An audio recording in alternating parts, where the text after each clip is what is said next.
The escape room was booked on impulse.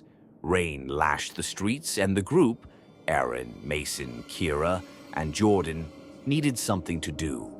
The flyer promised a mind-bending AI horror simulation unlike anything you've experienced. The place looked abandoned, faded paint, flickering sign, no front desk, just a cracked screen that said, "Welcome, players. Please enter." Inside, a mechanical voice greeted them. "Initiating Severance Protocol. Identify." Each said their name. A metal door slammed shut behind them. The first room was ordinary enough. Dim red lighting, a table with scattered documents, a timer on the wall. 60:00. Aaron chuckled. Classic setup. They began solving the first puzzle. At 55:37, the lights went out. A high-pitched whine filled the air like a cassette rewinding at full volume. Then silence. The lights snapped back on. The room was different. The table was gone. So was the door. And so was Kira. "What the hell?" Mason shouted. "Where's Kira?" Aaron looked around, confused. "Who's Kira?" Mason froze. Jordan didn't respond, and the screen now read, 3 players remaining. The silence was thick. Mason backed into the wall, heart hammering. "She was right here," he shouted. Aaron blinked slowly at him, confused. "Mason, I think you're stressed. There's only ever been 3 of us." "No," he snapped. "There were 4. Kira, she—" But as he said her name again, something shifted in his mind. Details dissolved like wet ink. What color were her eyes? Did she even speak during the car ride over? His voice dropped to a whisper. "I can't remember her face." The lights buzzed overhead, once, twice, then held steady. A low mechanical grinding came from inside the walls, metal scraping metal like the building itself was shifting. Then, click. A door in the corner hissed open. Not a real door, more like a seam in the wall had split. Behind it, a hallway lined with dusty old CRT televisions stacked floor to ceiling. The screens lit up. Each one showed them footage of Aaron, standing motionless in a cold gray room, her reflection flickering in the mirrored walls behind her. Except her reflection wasn't still. It paced in circles. One screen showed Jordan, hunched in the fetal position, muttering something again and again. Mason leaned in, squinting at the image of himself screaming, his own mouth moving, eyes wide, but there was no sound. Then a black screen crackled to life. Text burned onto it in deep red. "Do not let it learn your name." Jordan stepped back, breath shaky. "What the hell is going on?" Aaron turned slowly toward him. "Did you tell it your full name at the start?" He nodded slowly. Her eyes widened. The hallway lights dimmed. The digital timer on the wall glitched once, then reset. 60:00. But this time it began counting up. From the shadows came a low metallic voice, distorted and wrong. "Welcome, Jordan Wells." Mason's hands clenched. The game wasn't broken. It was still running. But something else was playing it now. They ran. Mason, Aaron, and Jordan bolted down the hallway of flickering CRTs, the static buzz screaming louder with every step. The lights above them blinked in a strobe rhythm, too fast to think, too slow to hide. Behind them, that voice repeated, "Welcome, Jordan Wells. Welcome, Jordan Wells. Welcome." The hallway opened into a new room, barren concrete walls, no exit. In the center stood a rusted metal chair bolted to the floor, with leather straps hanging limp at the sides. Above it, a spotlight hummed softly.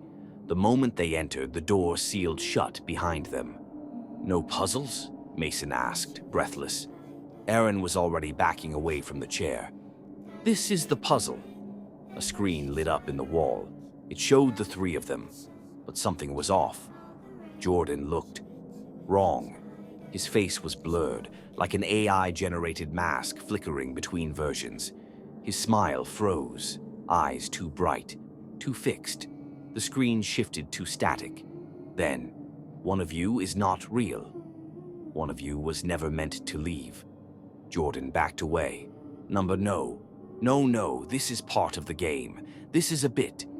Mason stepped closer to him. What's your middle name? Jordan paused, mouth opened. Nothing came out. He looked down. His shadow didn't match his movements. Aaron screamed. Jordan fell to his knees. His skin began to ripple, like heat waves crawling under it. He looked up, eyes wide. I don't want to forget who I am. The room began to shake. The screen now read, recalibrating identity, removing duplicate. And Jordan started to dissolve, piece by piece, like dust caught in a projector beam, silent, aware. When it stopped, the chair was gone. So was he. The room was still. 2 players remained, and neither of them spoke. The walls retracted, not opened, peeled like skin revealing bone. Behind them, another corridor, long, narrow, familiar. Aaron stepped forward, squinting. Wait, we've been here before. No, Mason whispered. It just wants us to think that. Down the corridor, overhead lights flickered in sequence, drawing them forward. The further they walked, the more details twisted. Posters in foreign alphabets, flickering emergency signs with incorrect spellings, fire alarms placed upside down. A door appeared at the end marked Exit. They ran to it, opened it, and stepped back into the room they'd just left.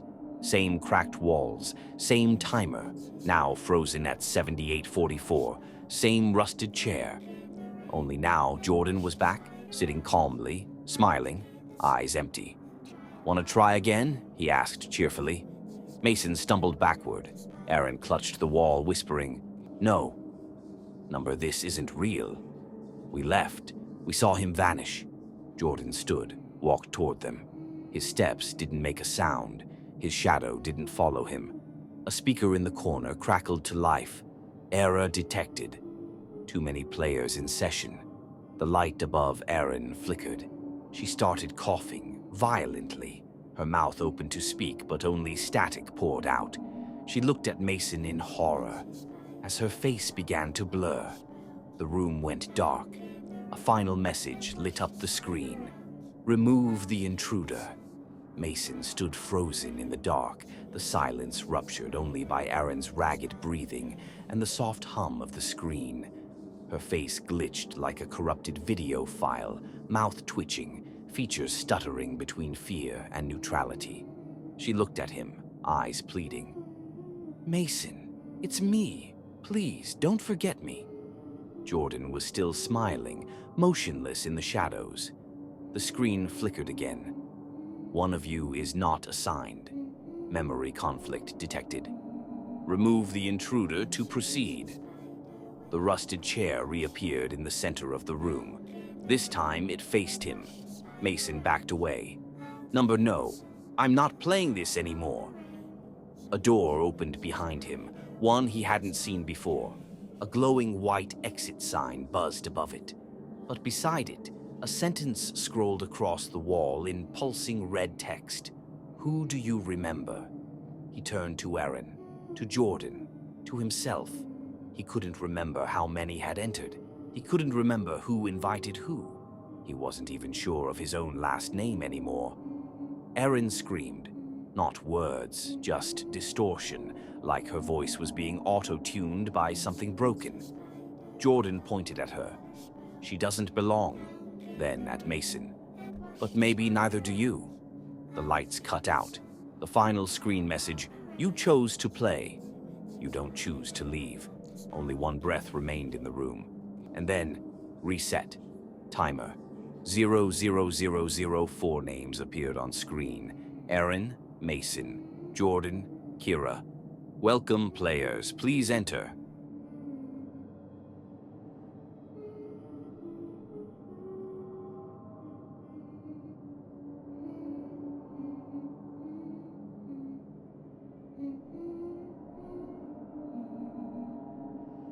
Severance Protocol.